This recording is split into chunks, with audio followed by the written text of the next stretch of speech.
We face difficult choices on a regular basis, don't we?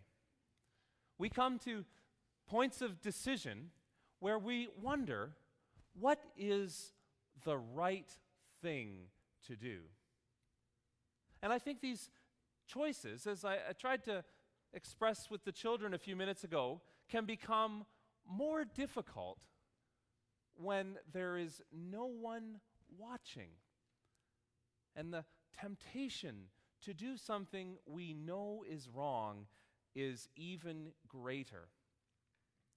A recent survey found that 68% of men would be willing to commit an extramarital affair if they were certain they wouldn't get caught. Another survey, this one was by a human resources firm, found that 52% of prospective employees either have stolen or would steal if they were sure they could get away with it.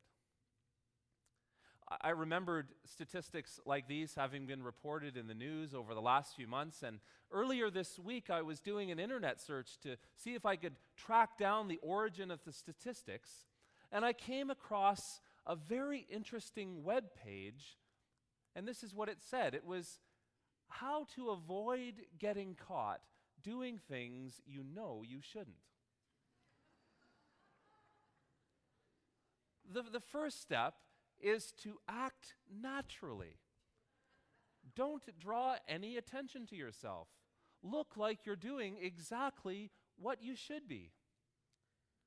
The second step is don't trust anyone.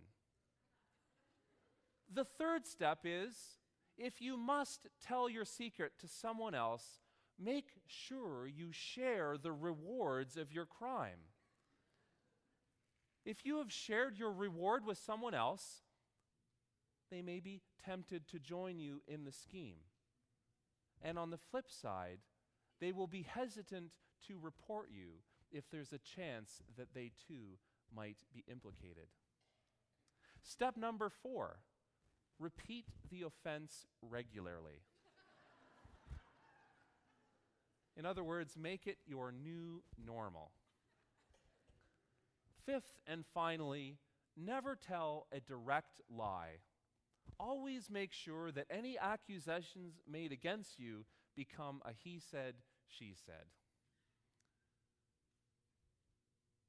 It can be so tempting to do something we know we shouldn't, especially when no one else is looking. For the last 3 or 4 weeks, we've heard sections of the first letter of Peter, one of the documents of the New Testament.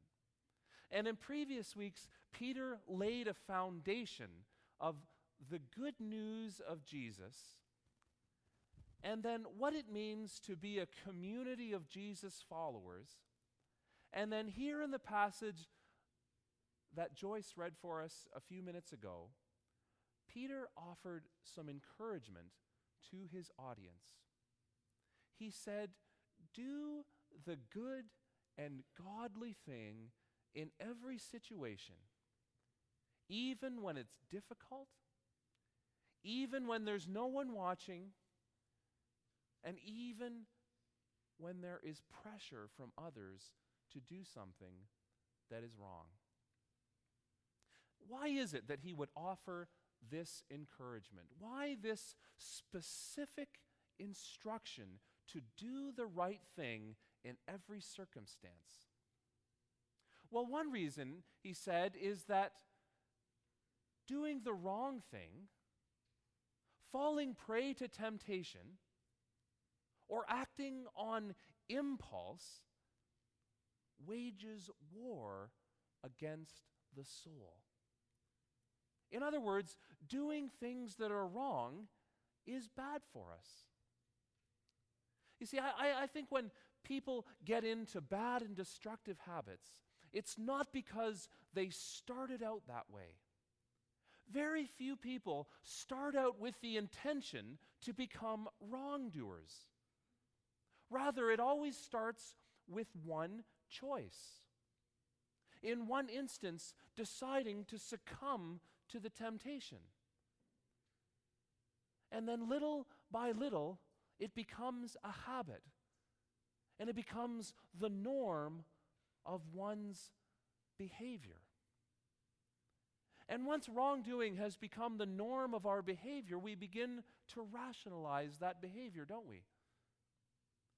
We might say, well, maybe this particular thing isn't the right thing to do, but it has positive consequences in the bigger picture. In other words, the end justifies the means. Another thing we might say is, everyone else is doing it. Or maybe we might say, it really isn't that bad. I mean, sure, maybe this isn't the best thing for me to be doing, but I could be doing something worse. Or how about the biggest rationalization of them all?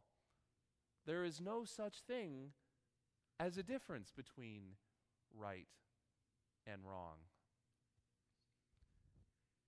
And so little by little, we find that our actions and our choices have waged war on our souls.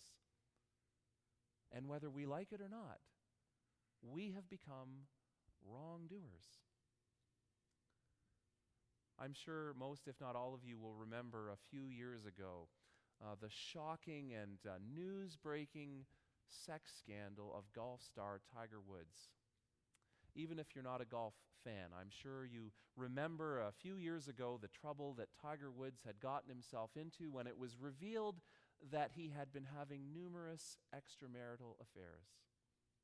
Shortly after the news broke, he held a press conference in which he said, "My actions have gone against my values." Well, the truth is that his actions may have gone against the values that he once held. But by that point in his life, his adulterous affairs had in fact become his new values.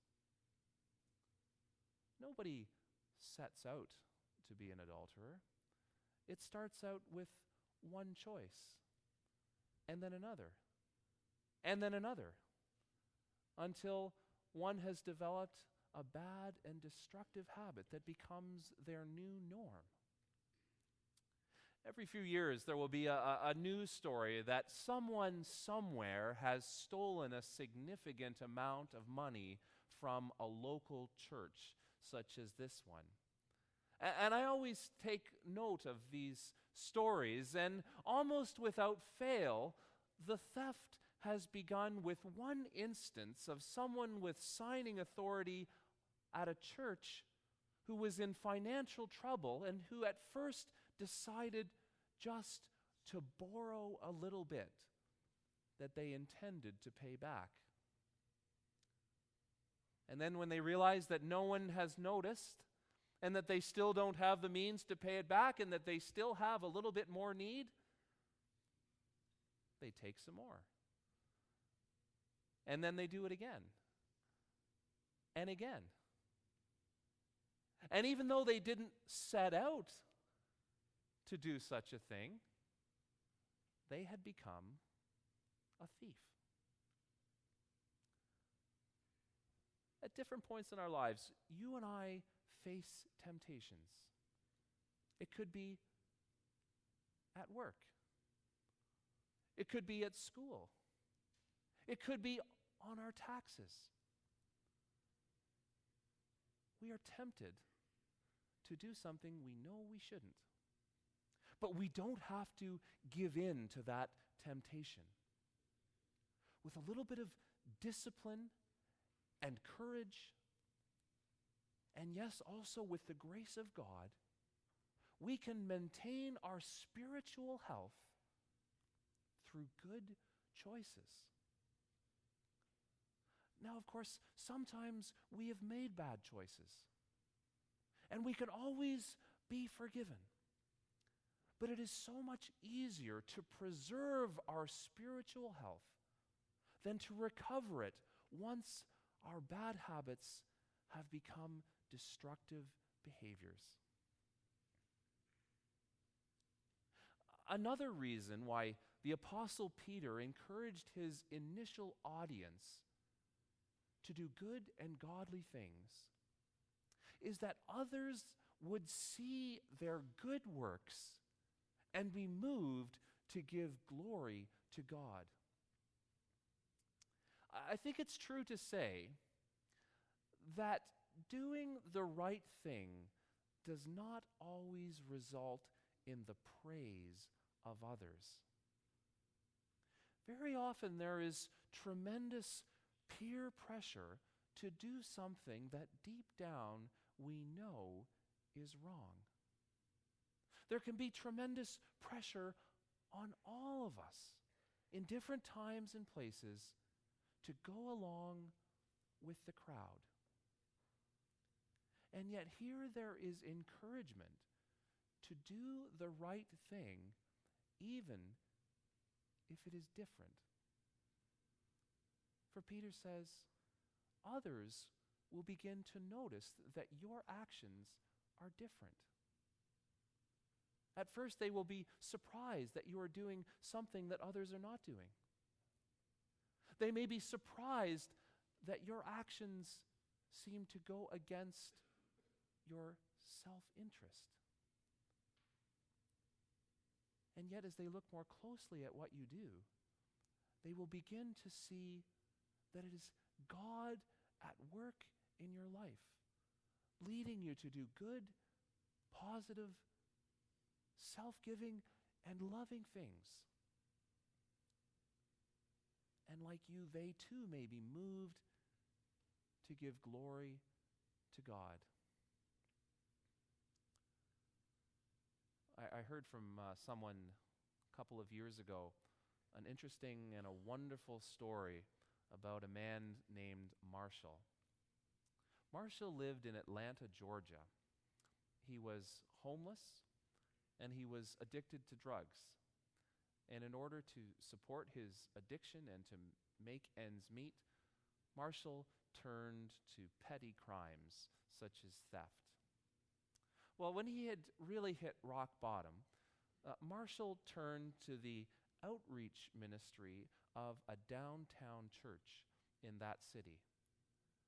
And through the remarkable love and care of the people who worked in that outreach ministry, Marshall became a success story. He was able to turn his life around. He was able to get off his addiction.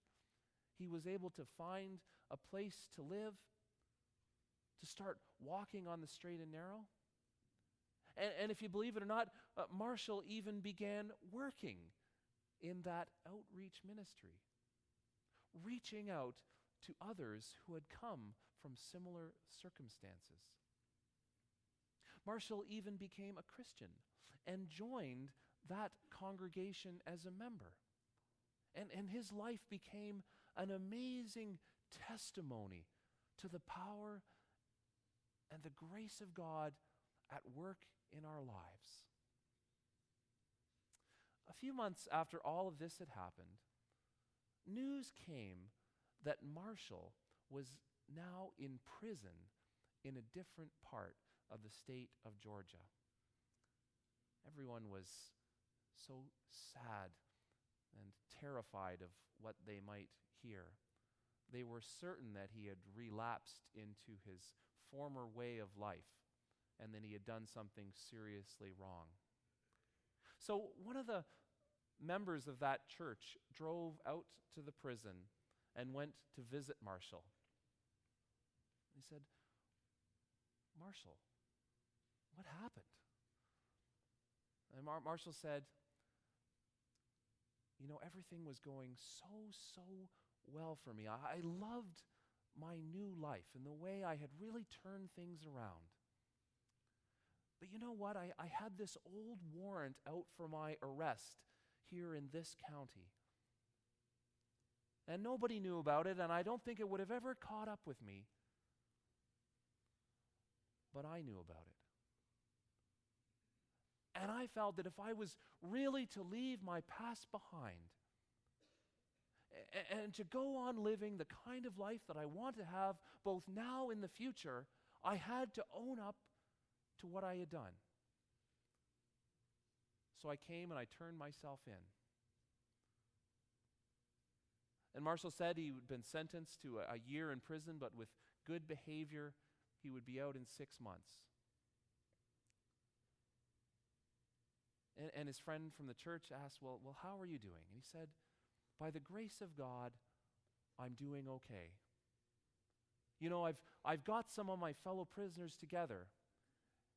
And in the evening time, we gather together for prayer.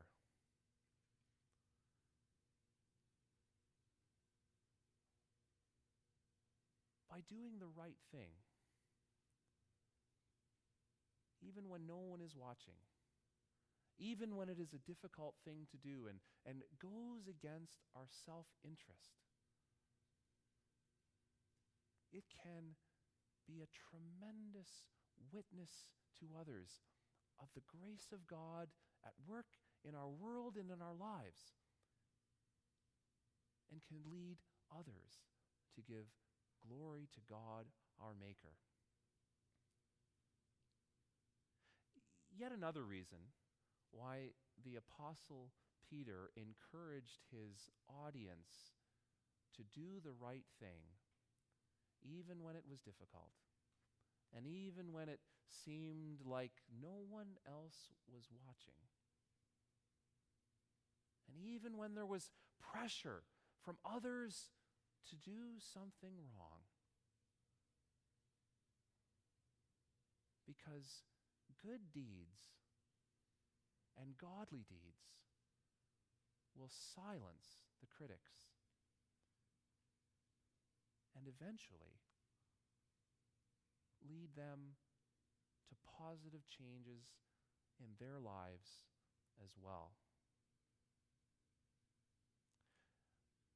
I think it's so interesting that God is at work in our world, changing the world for the better, one person at a time.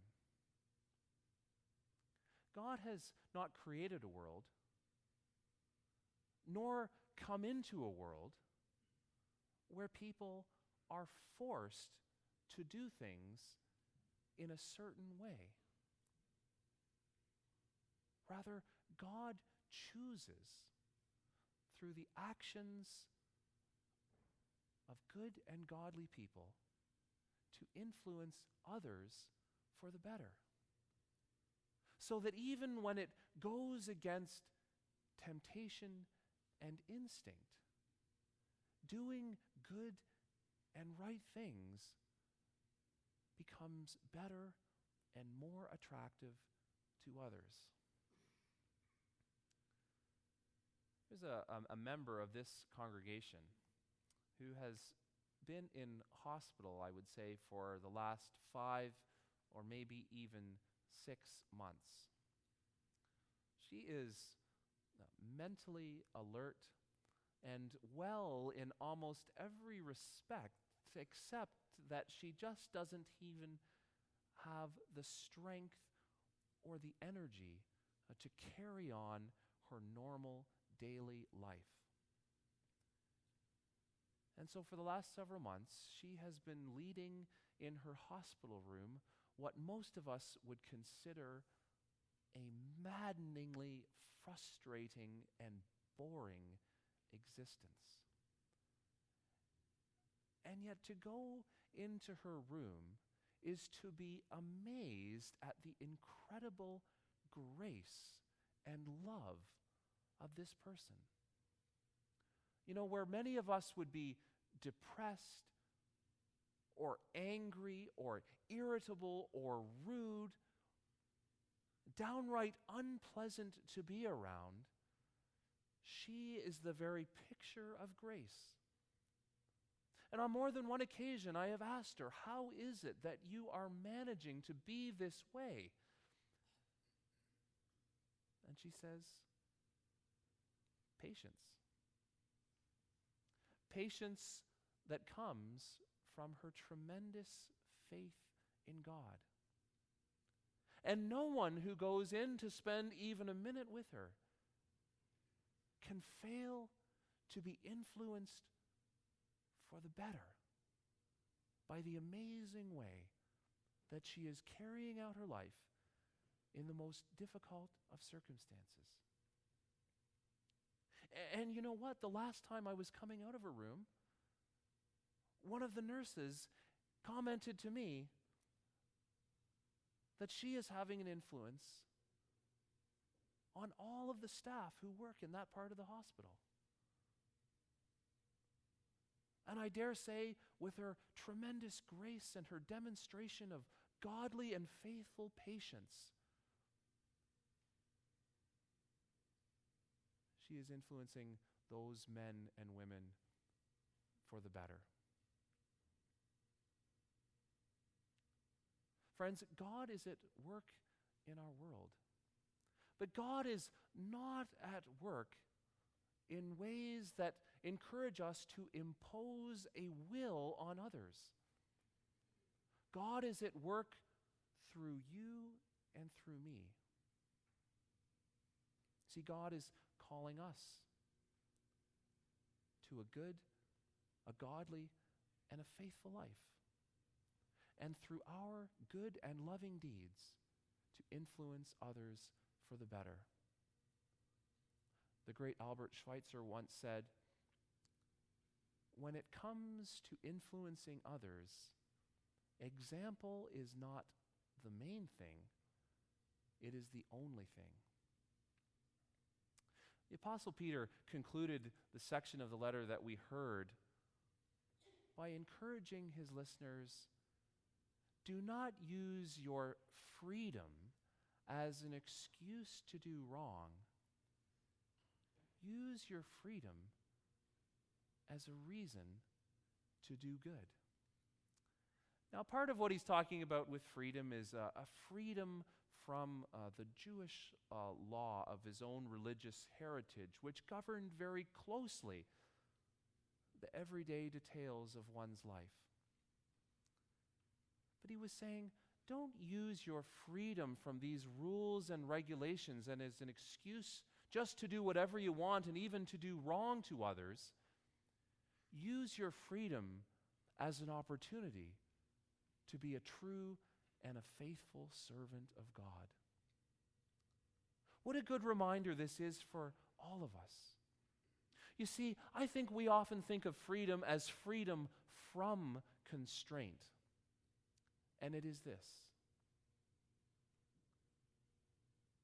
But Christian freedom is also freedom for the encouragement and the empowerment of God to do good and right things. Sometimes we face temptations. Those temptations can bring a lot of pressure on us. They can be pressure to do something that is difficult for us. It can be pressure from others to go along with the crowd. Sometimes it can just be difficult when there's no one watching and we're really tempted to do something we know we shouldn't. God gives us a freedom to choose the bad or the good.